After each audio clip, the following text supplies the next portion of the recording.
Alors, bonsoir chers fans, bonsoir chers amis.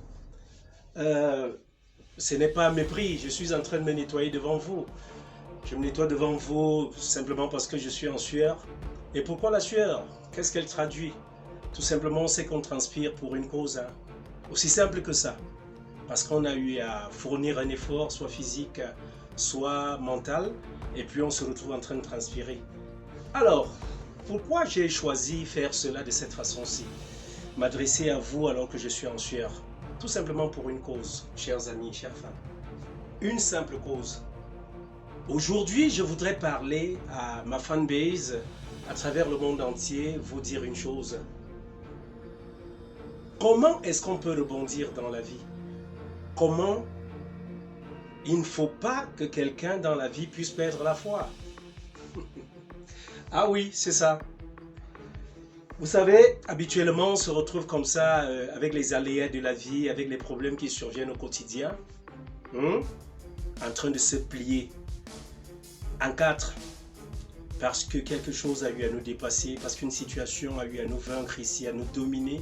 On n'arrive pas à traverser les obstacles parce que les monts et les collines qui se dressent devant nous, euh, pour nous, deviennent si difficiles à traverser qu'à un moment donné, voilà, véritablement, on fait une simple chose. On abandonne. Est-ce qu'il faut véritablement abandonner dans cette vie? Est-ce qu'il faut vraiment abandonner? Je ne pense pas, chers amis, chers fans, ma petite famille. Comme j'aime bien le dire, ensemble, nous sommes très forts. Suivez cette vidéo jusqu'au bout, je vais vous parler de moi. Je vais vous parler de moi, pourquoi? Parce que le sujet que je m'en vais traiter concernant ma vie va édifier plus d'un. Je sais que parmi vous, il y a ceux qui n'aiment pas écouter, ceux qui n'aiment pas s'asseoir là et puis voilà. Entendre quelqu'un parler, tout de suite on zappe.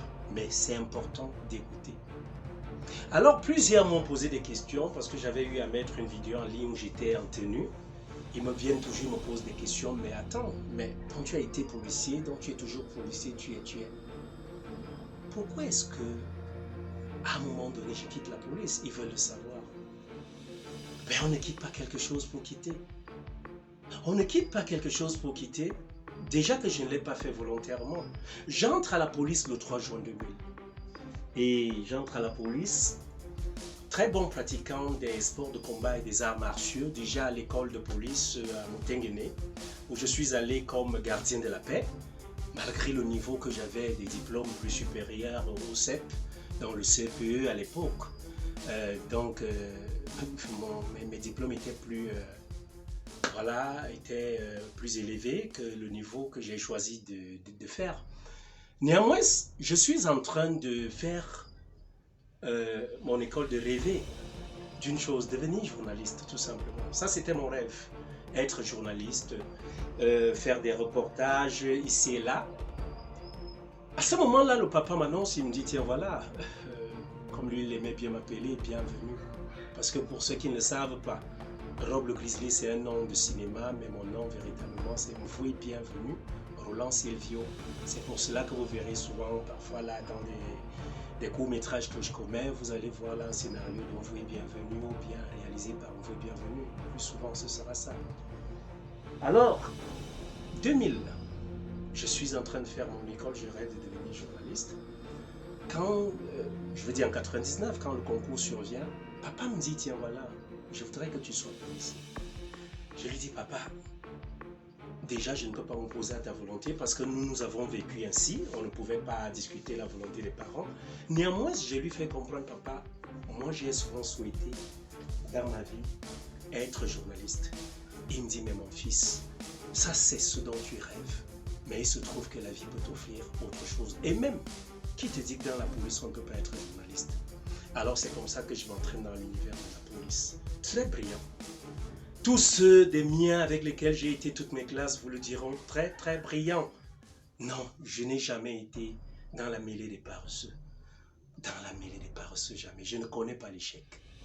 Alors c'est comme ça que je vais à l'école de police. Et puis, bon pratiquant des sports de combat et d'arts martiaux, je me retrouve aux heures de sport souvent comme un élève cadre. Parce que moi, je prends en main plusieurs de mes camarades qui veulent s'intéresser à la boxe française que je pratiquais à l'époque, à du kickboxing que je continue d'ailleurs de pratiquer.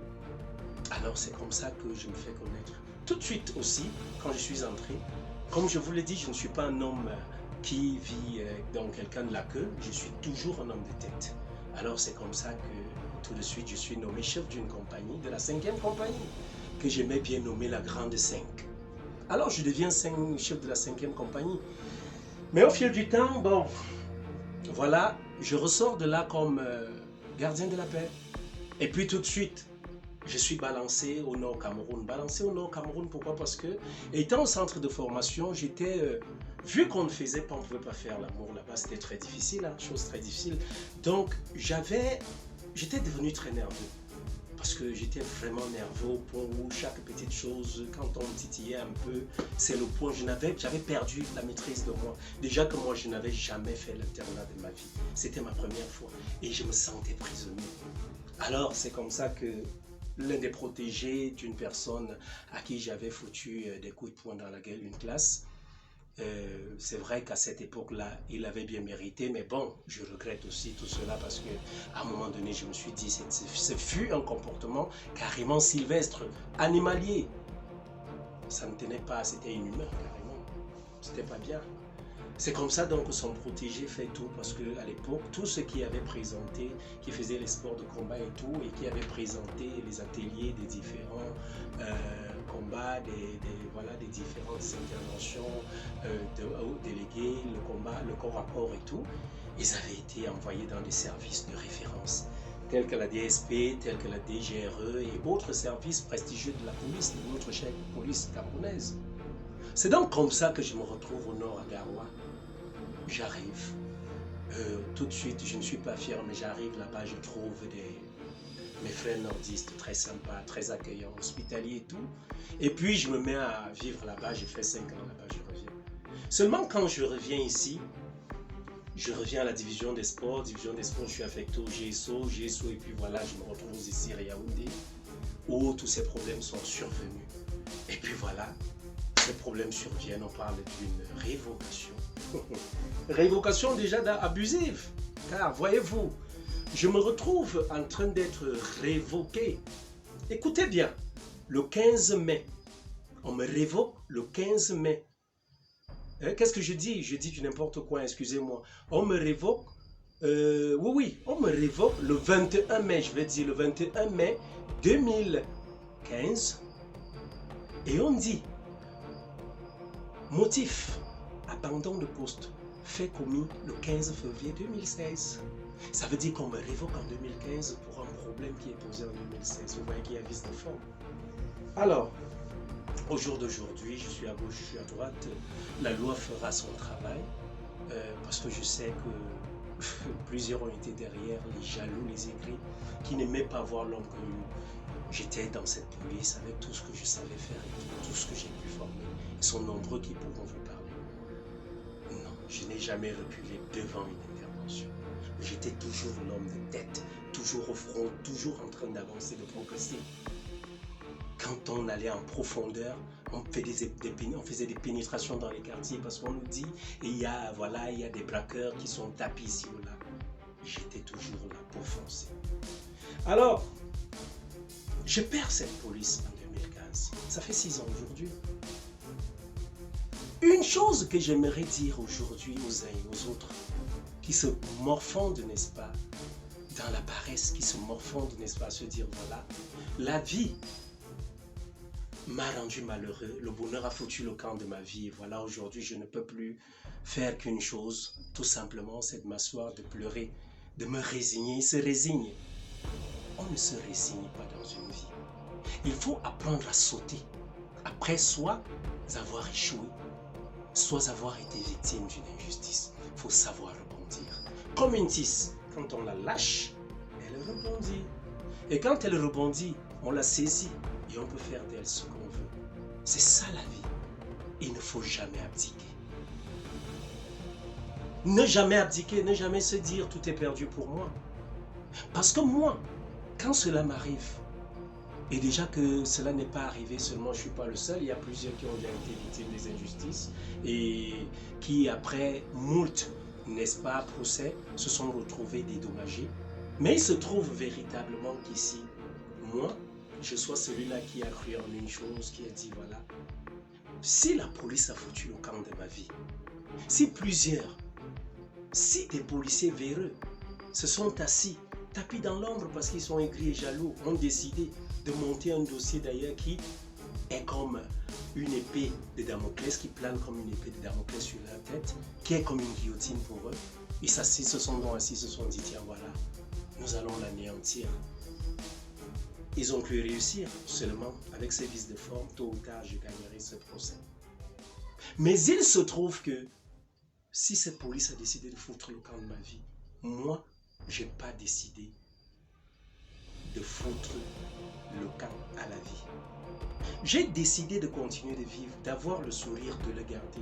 Ça n'a pas été facile pour moi, ça a été très difficile de pouvoir m'asseoir, de pouvoir me dire, tiens voilà, je ne pourrai plus porter cette tenue, ceux qui m'ont connu et tout. J'ai été victime de beaucoup, comment je vais appeler ça, de beaucoup de railleries, de beaucoup de moqueries de la part de plusieurs.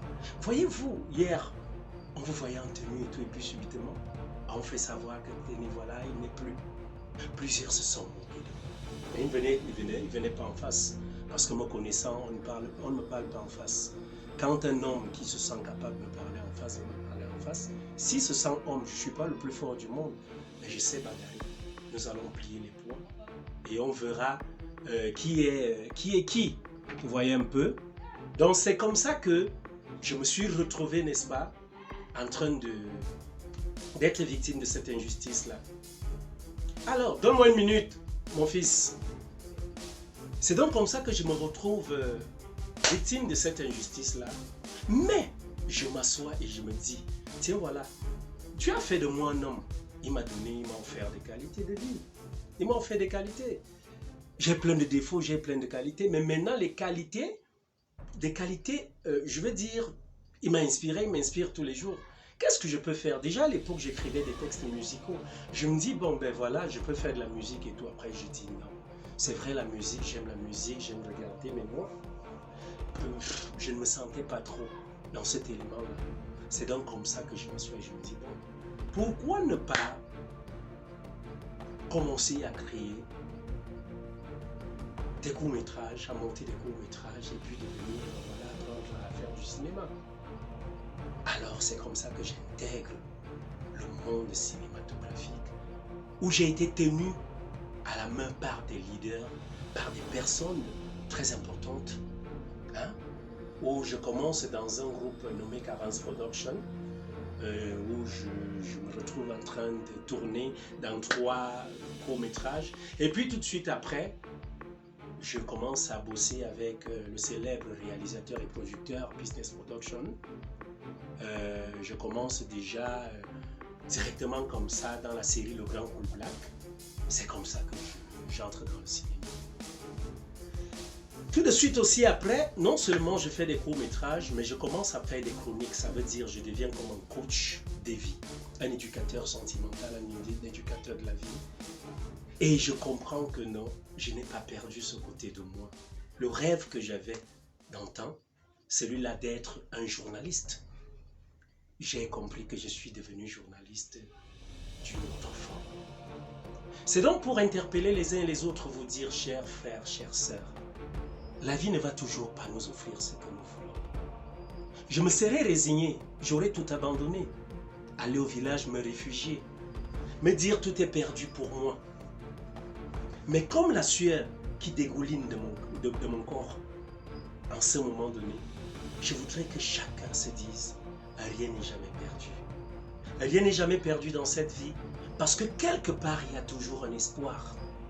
On peut vivre malheureux aujourd'hui, mais on devrait se poser une question. Chacun doit toujours se dire, quelle est la meilleure façon pour moi de rebondir? Quelle est la meilleure façon pour moi de pouvoir aller de l'avant? De ne pas me résigner, de ne pas me morfondre dans des pensées négatives, de ne pas tuer le génie qui est en moi. Parce que oui, toi qui me regardes, toi mon frère, ma soeur, tu as un génie qui sommeille en toi, qui somnole en toi. C'est à toi de le réveiller. Rien n'est facile dans cette vie et rien n'est pour acquis dans cette vie. Parce qu'on peut avoir un travail aujourd'hui et demain matin on le perd. Je peux être cinéaste même comme je suis revenu dans le cinéma, je suis venu dans le cinéma maintenant. Et puis demain, YouTube décide de ne plus être là pour nous autres. Ou alors, comme les salles de ciné dans notre pays actuellement, cinéma et tout le cinéma, c'est un peu un côté mort. Bon, on a espoir qu'un jour ça ira, parce que quand même, notre gouvernement s'attelle, il y a des membres de ce gouvernement qui s'attellent à rendre la chose agréable. Donc on se dit que le lendemain sera meilleur. Alors il ne faut jamais, mais alors à tout jamais, se résigner et se dire tout est fini pour moi. Non, tant qu'il y a un Dieu qui est omniscient, omniprésent, continuons de croire et de nous dire, voilà véritablement, rien n'est perdu pour nous. Et tôt ou tard, on retrouvera, ou alors on trouvera nos vrais repères. Parce qu'aujourd'hui, on peut exercer un travail où on se dit, voilà, c'est notre boulot, mais ce n'est pas ce que tu as prévu pour nous. Alors, chaque jour dans vos prières, dans nos prières, essayons toujours de demander à Dieu de nous montrer notre vrai chemin. Notre vrai chemin. Alors, je tiens ainsi à vous remercier, chers fans, chers amis, et j'ai assez discouru, à vous dire, tenez voilà, les conseils pour ceux qui m'insultent parfois. Vous ne savez pas, le cinéma, lui, ne nous donne rien pour le moment, mais nous faisons pour le moment des choses pour vous faire plaisir. Mais pendant que nous on s'assoit, pendant que je passe des nuits blanches à réfléchir parce que voilà, je dois commettre une nouvelle publication pour faire plaisir, pour éduquer, pour sensibiliser les uns et les autres, les édifier à un changement radical de mentalité, d'aucuns s'asseyent et plutôt dénigrent ou parfois viennent insulter. C'est vrai que quoi qu'on fasse en bien ou en mal, ou alors de bien ou de mal, on ne sera jamais, mais alors à jamais, soit apprécié par tous ou désapprécié par tous. Il y a ceux qui vont aimer et ceux qui vont détester. Donc vous êtes ma petite famille, je suis là, je vous aime véritablement. Et voilà, pour tous ceux qui pensent que ce que je fais leur fait plaisir, n'hésitez jamais de pouvoir faire un commentaire. Faites le commentaire, partagez, likez, parce que c'est grâce à vous que je suis aussi ce que je suis aujourd'hui. Donc c'est grâce à vous, ma petite famille, comme j'aime le dire le slogan, ensemble nous sommes plus forts. Donc partagez toujours, likez, abonnez, amenez les uns et les autres à s'abonner. Ce n'est qu'à ce prix et à ce prix seulement qu'on pourra faire quoi que ce soit. Le cinéma éducatif peut le regarder, peut l'accepter. On veut beaucoup plus voir un Rob le Grizzly avec les gros muscles qui foutent des coups de poing dans des gueules. Mais la coque que je porte, ces muscles ne sont que cette coque-là. Mais au-dedans de moi, il y a un cœur qui est là pour sensibiliser, pour que les mentalités rétrogrades et perverses, et même encore ces mentalités nauséabondes, puissent un jour être effacées de notre surface de vie pour qu'on ait un lendemain meilleur. Alors, que dire de plus? Tout simplement, merci de votre patience. Je vais continuer de m'exercer un peu. Je vous aime très fort.